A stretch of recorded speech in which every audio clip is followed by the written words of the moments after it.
주님의 은총과 평화가 여러분에게 내리시기를 빕니다. 반갑습니다. 그동안 편안하셨습니까? 저에게는 벌써 이번이 세 번째 방문입니다.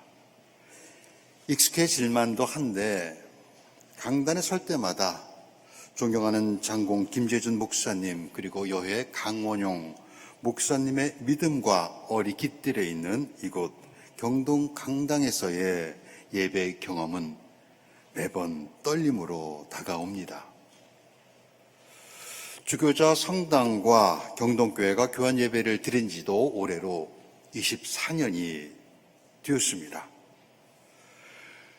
경동교회 성도분들과는 1년 만에 다시 뵙게 되지만 이명선 목사님을 비롯한 다른 목사님들과는 종종 만나서 식사도 하고 사목 경험을 나누기도 했습니다.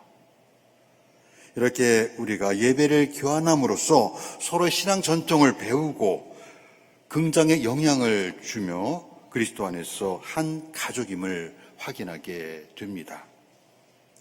해가 거듭될수록 두 교회 친교와 상통이 더 깊어져서 이제 정말 명실공히 하나님 안에서 한 자매여 형제가 되기를 소망해 봅니다. 성부와 성자와 성령의 이름으로 말씀드립니다. 교회는 오래전부터 성령 강림 후 첫 번째 주일을 성삼위일체 대축일로 지켜왔습니다.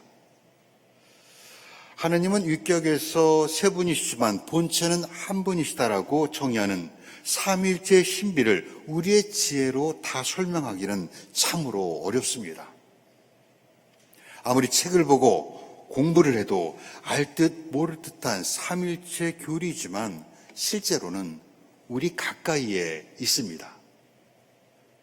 제가 증거를 대볼까요?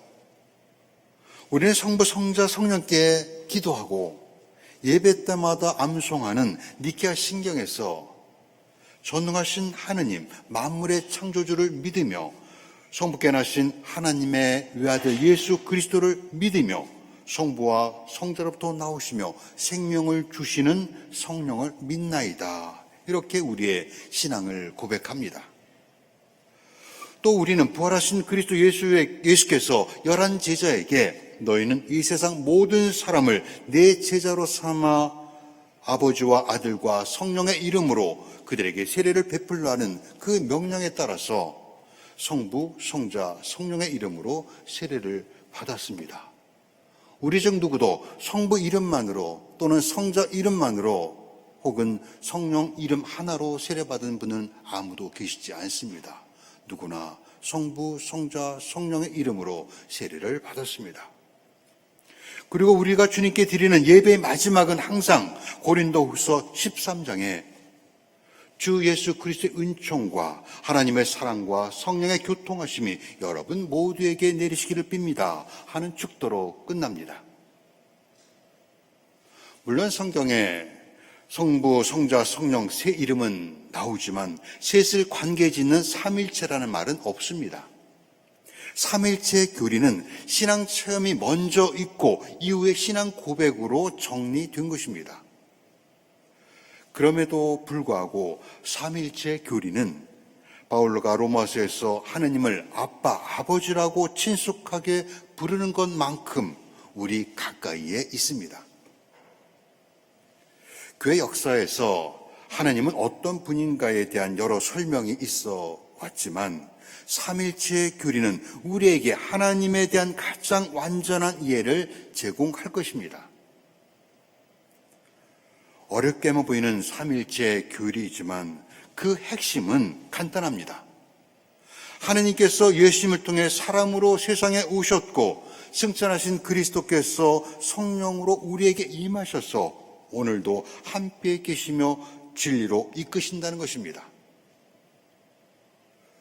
그런데 오늘 삼일째 주일에 선택된 복음은 요한복음에만 있는 니고데모에 관한 이야기입니다.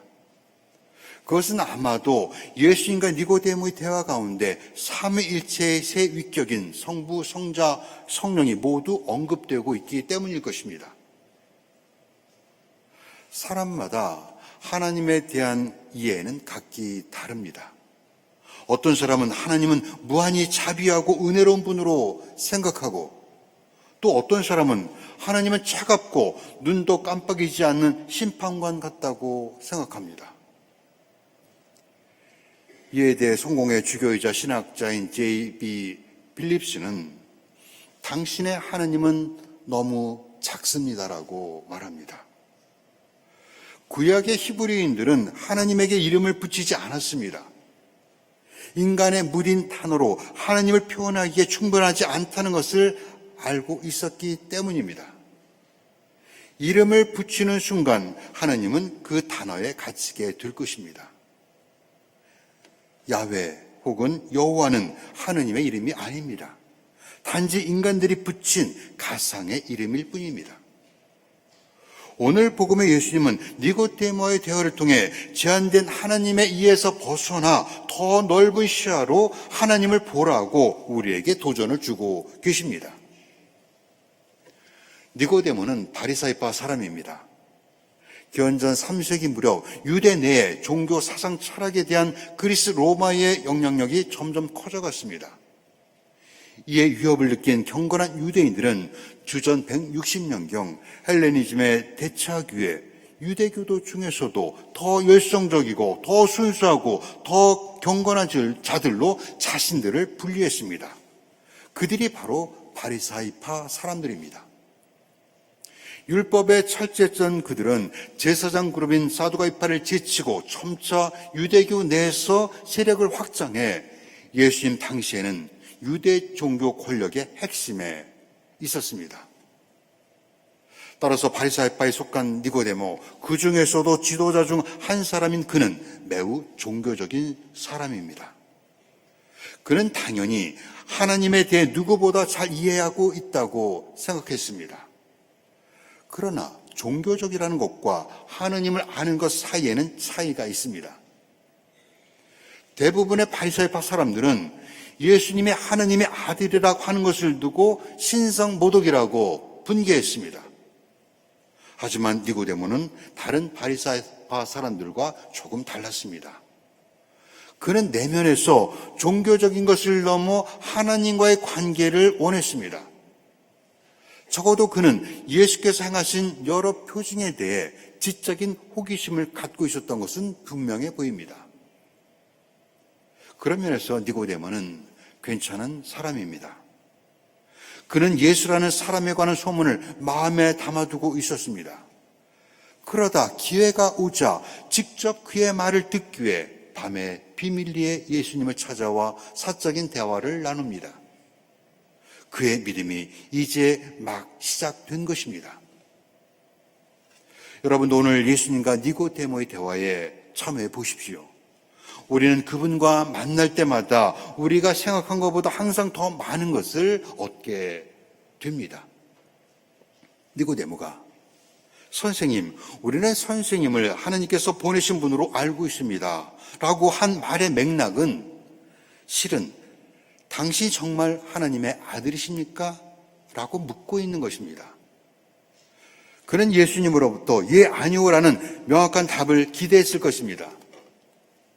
하지만 예수님은 뜬금없이 잘 들어두어라. 누구든지 새로 나지 아니하면 아무도 하나님의 나라에 들어갈 수 없다고 말씀합니다. 이는 니고데모가 예수께 묻지도 않은 것입니다. 예수님은 완전히 새로운 것을 그에게 말씀하십니다. 오랫동안 바리사이파로 살아온 니고데모는 하나님에 관한 개념이 너무나 명확했기 때문에 물과 성령으로 새로 나야 한다는 새로운 언어를 이해하는 것은 우리가 삼일체의 규례와 마주하는 것만큼이나 어려웠을 것입니다. 새로 난다는 말은 성경에 따라 거듭난다, 위로부터 난다고 다르게 번역되기도 합니다. 어떤 표현이든 의미는 동일합니다. 물로 새로 난다는 것은 맞습니다. 세례를 통해 죄를 씻는 것을 말합니다. 우리 모두가 세례를 받았듯 이는 구원을 위해 꼭 필요한 과정입니다.